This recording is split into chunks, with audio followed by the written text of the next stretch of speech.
Hola, je m'appelle Emma Farny, je viens du canton de Vaud et je suis make-up artiste, média designer. Ma passion c'est la danse et surtout je suis céramiste. Alors je suis née en 1993. Pour savoir qui je suis, il faut revenir en enfance. J'ai eu la chance de grandir dans une famille très artistique. J'ai deux grandes sœurs qui m'ont toujours inspirée, qui m'ont toujours motivée. Faut savoir que quand j'étais petite, je voulais être une pop star, c'était mon rêve. Je voulais être comme Laurie, comme Britney Spears et tout. Et c'est là que j'avais vraiment une passion pour le chant et la danse. Et j'aimais aussi un peu dessiner parce que ça me permettait par exemple de créer mes tenues de scène, de m'imaginer tout un monde. J'ai toujours été super créative, j'ai toujours aimé dessiner, chanter, me déguiser. Mes sœurs, elles adoraient me créer des univers, des robes, on jouait ensemble, c'était trop bien.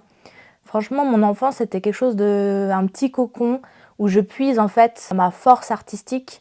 Parce qu'aujourd'hui, je me considère comme une artiste, mais une artiste du mouvement. Donc en fait, tout ce qui va me passionner, ça va être de créer du mouvement, de mettre en avant mon univers artistique. Alors, il faut savoir que j'ai souvent hésité en fait avec qu'est-ce que je voulais faire plus tard, parce que je voulais être une pop star. Je me suis vite rendu compte que c'était pas très facile de devenir une pop star. Et par la suite, j'ai commencé à faire de la danse parce que je me suis dit une pop star qui sait pas danser, c'est pas possible. Donc j'ai commencé à faire de la danse et il est arrivé l'âge où il fallait décider le métier qu'on voulait faire. J'ai eu la chance d'avoir un coup de pouce de ma famille qui m'ont dit, donc ma grande sœur, elle m'a conseillé de m'inscrire en école d'art. Donc j'ai fait un pré-apprentissage à Vevey et là j'ai pu tester plein de métiers artistiques différents. J'ai pu faire de la photographie, de la vidéo, du dessin, du collage, enfin de la céramique, tout ça. J'ai vraiment pu tout tester avant de décider de devenir céramiste, de faire un CFC de 4 ans en tant que céramiste. En fait, j'ai tout de suite eu un feeling avec la terre parce que j'ai toujours été quelqu'un d'assez spontané. J'aime bien me mettre des taches partout, assez vivante et tout. Et ce que j'aimais bien dans la céramique, c'est que tu crées, tu es dans ton monde, dans ton univers, il n'y a rien qui est impossible au final et puis tu dois toujours repousser les limites de ce qui est possible. Alors comment j'ai découvert la céramique? La première fois où j'ai vraiment eu un crush, on va dire, sur la céramique, c'est quand j'ai vu le film Titanic. Donc j'étais avec ma sœur, on nous a obligés à regarder ce film, mais j'étais bien trop jeune, je crois que j'avais 6 ans. Et ce qui m'avait marqué dans ce film, vraiment, alors les gens se rappellent, oui, Jack, il meurt et tout ça. Mais moi, ce que je me rappelle dans ce film, c'est qu'au début du film, il y a Rose qui est en train de faire du tournage. Et cette scène, elle m'a marquée et je me suis dit, quand j'avais 6 ans, du coup j'étais une petite gamine, je me suis dit, un jour, je saurai faire du tournage. Donc ça, c'est la première chose qui m'a marquée. Et puis après, j'ai fait mon pré-apprentissage, donc j'ai pu tester la céramique et j'ai découvert cet élément. Puis par la suite, grâce en fait à nos aînés, comme on dit, ceux qui étaient dans les classes au-dessus, qui étaient en 3e et 4e année, quand on est en première année, on peut découvrir un peu des travaux artistiques. Et là, j'ai pu voir qu'on pouvait faire des lustres, des bijoux, qu'il y avait plein de possibilités et que la céramique, en fait, elle se résume pas seulement à faire des tasses ou des pots, mais que ça peut prendre une dimension artistique énorme. Ce qui m'a motivée à faire des études de céramique, c'est tout simplement l'idée qu'on est maître de l'objet. Donc on va le créer du moment que c'est dans notre tête, notre idée, jusqu'au moment où on le façonne, qui passe au four et puis ensuite à la vente. Donc il y a tout ce processus qui est super intéressant. Mais aussi le moment où je me suis rendu compte que je me sentais bien quand je créais mes pièces. C'était un moment c'était un moment pour moi où j'avais plus à penser en fait à toutes les choses du quotidien, les réseaux sociaux, tout ça. J'ai juste moi et la terre et ce que j'avais envie de lui faire faire. Alors moi, je m'identifie comme designer parce que en fait, j'imagine les formes que j'ai envie de donner, mais c'est un aspect aussi plus large parce que j'essaye aussi d'imaginer le concept en entier, donc l'histoire que j'ai envie de raconter à ma pièce. Et je trouve que c'est très important pour moi, en tout cas, c'est de savoir d'où vient la technique que je vais utiliser. Si par exemple je fais un décor bleu et blanc, de quelle époque ça date, etc. Et quel code j'ai envie de prendre pour pouvoir faire passer mes messages. Le client, en fait, il aura en lui toute une imagerie de ce que ça signifie, par exemple le bleu et blanc. Donc en étant consciente de ça, en ayant fait des études de marketing, j'aime bien pouvoir raconter quelque chose, mais qui ne vient pas de nulle part, qui est conscientisé pour délivrer le bon message et pas me perdre dans quelque chose comme ça. Après, ça m'arrive aussi de créer juste pour le plaisir, mais je me considère toujours comme designer et en plus, c'est le titre que je porte, c'est designer en communication visuelle. Ma technique de prédilection, c'est le pinching. C'est la technique que j'ai le plus, on va dire, travaillée et c'est celle où j'ai le plus eu, on va dire, les gens qui étaient impressionnés par mon travail. Donc, je pense que c'est celle qui est le plus aboutie. J'aime beaucoup faire des micro-choses avec mes doigts, des petites fleurs, des petites pétales. Et la deuxième technique que j'adore, c'est le décor. J'ai fait une collaboration avec le collectif Wings qui a été créé par Patricia Glave, où on s'est présenté à la Biennale de Milan, donc au Salon du Design. Et là, on était plusieurs, donc il y avait Caroline Schmoll, Deborah Glauser, il y avait aussi Agathe Naito, et on était tous ensemble, donc on a présenté nos pièces. Et là, j'ai pu présenter mon travail Nymphe Karna, qui était un travail de diplôme, qui mettait en avant des organes humains, mais réalisés d'une autre manière. Donc l'idée, c'était d'amener de l'onirisme dans mon travail pour faire rêver les gens. Et en général, tout ce qui va être organe humain, on ne le voit pas, on n'a pas de vraie représentation, c'est interdit. Et du coup, il y a plusieurs artistes céramiques qui ont déjà représenté les organes, mais en général, ils prennent toujours le contre-pied de le montrer d'une manière gore, qui fait peur, avec du sang, ou qui est vraiment moulé tel quel, alors que moi, l'idée, c'était vraiment d'amener une touche poétique, de la douceur, et toujours, en fait, amener la pièce dans une autre dimension. J'ai présenté mon travail, tout particulièrement le cœur que j'avais réalisé. Donc voilà.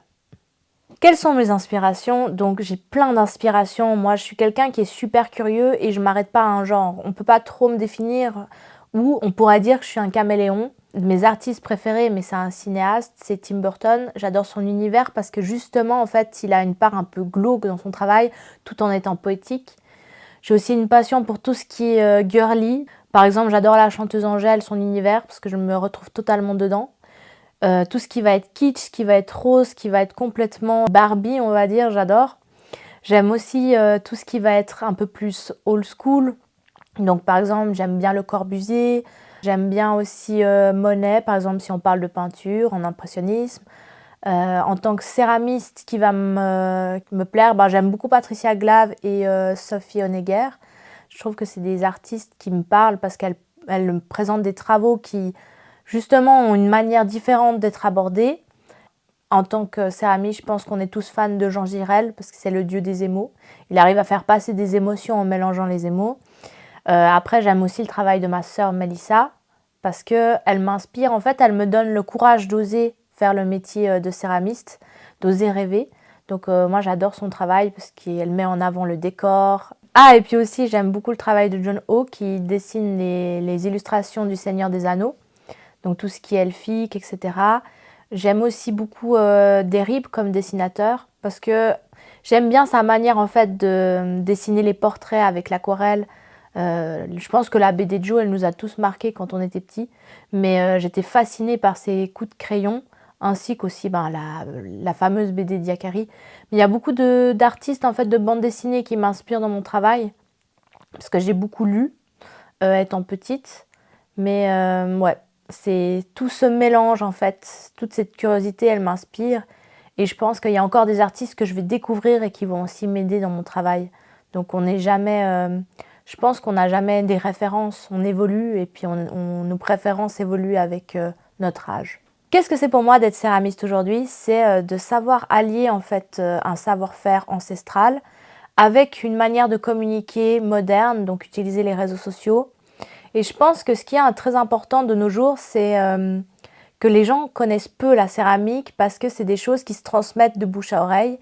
Et c'est intéressant en fait d'utiliser les nouvelles technologies pour promouvoir ce savoir-faire ancien. Comment je me situe face à la société actuelle? Je pense que je me sens un peu comme un électron libre. Je m'intègre avec tout le monde sans vraiment m'intégrer parce que je suis tellement curieuse de tout que je sais que si je reste dans un cadre social défini, ça va m'empêcher en fait de découvrir des nouvelles choses et de me nourrir en tant qu'artiste.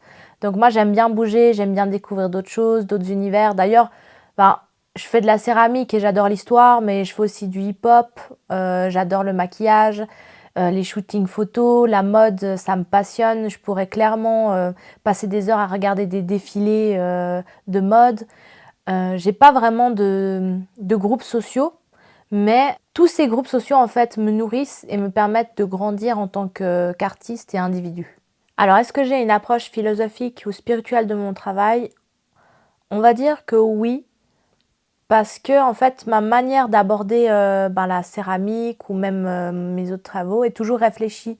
J'aime bien qu'il y ait un sens. Par exemple, j'aime bien raconter des histoires. Je crée pas juste sans réflexion. Il y a toujours une part de conceptualisation de mon travail. Et j'aime beaucoup qu'on puisse voir des petits signes, en fait, des petits codes de tout ce que j'ai appris des différents endroits. Quelqu'un va se retrouver dans mon travail. Il va se dire: ah mais tiens, elle a utilisé cette couleur, ça fait penser à lui. Ah, elle a utilisé cette forme, c'est à lui. Donc en fait, mon travail, il a toujours un petit clin d'œil philosophique ou historique. Ou par exemple, j'aime bien aussi raconter des contes de fées dans mon travail. Donc il y a toujours voilà, une face un peu cachée. Par exemple, j'avais fait un travail, c'était des limaces. Je trouvais ça intéressant parce que tout le monde voit les limaces comme quelque chose de dégoûtant. Et j'aimais bien l'idée en fait de leur apporter de l'onirisme. Donc j'avais peint sur elle un arc-en-ciel parce que je m'étais dit simplement qu'on regarde toujours le ciel quand il pleut alors qu'au sol il y a des merveilles et que la texture par exemple des limaces est incroyable. Si par exemple on devait faire un bol avec la texture des limaces, je pense que ce serait un magnifique bol. Oui, j'ai voyagé pour la céramique.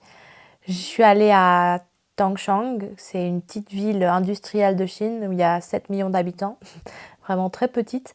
Et là, j'ai appris la technique de la peinture sur émail. Donc voilà, c'était mon voyage que j'ai effectué. Puis j'ai pu un peu voyager, je suis allée à Jingdezhen. J'ai eu la chance de voir la capitale de la céramique et de découvrir cette ville incroyable où tout est en porcelaine. C'est vraiment une ville, je pense que tout céramiste a envie de voir une fois dans sa vie. Où est-ce qu'on peut trouver mon travail? On peut le trouver sur mon site internet ainsi que sur mon Instagram fame.design. C'est un Instagram qui va mettre en avant mon travail en communication visuelle, mais aussi mon travail de céramiste. On va retrouver mon travail sur 12 Vénus, c'est mon travail de make-up artiste. Donc là, on va retrouver les portraits. Si les gens ont envie de prendre rendez-vous, c'est ici que ça se passe pour des maquillages. Je fais des maquillages de soirée, des maquillages pour des events. Par exemple, si vous avez une soirée à thème, mais aussi pour les mariages, je suis disponible.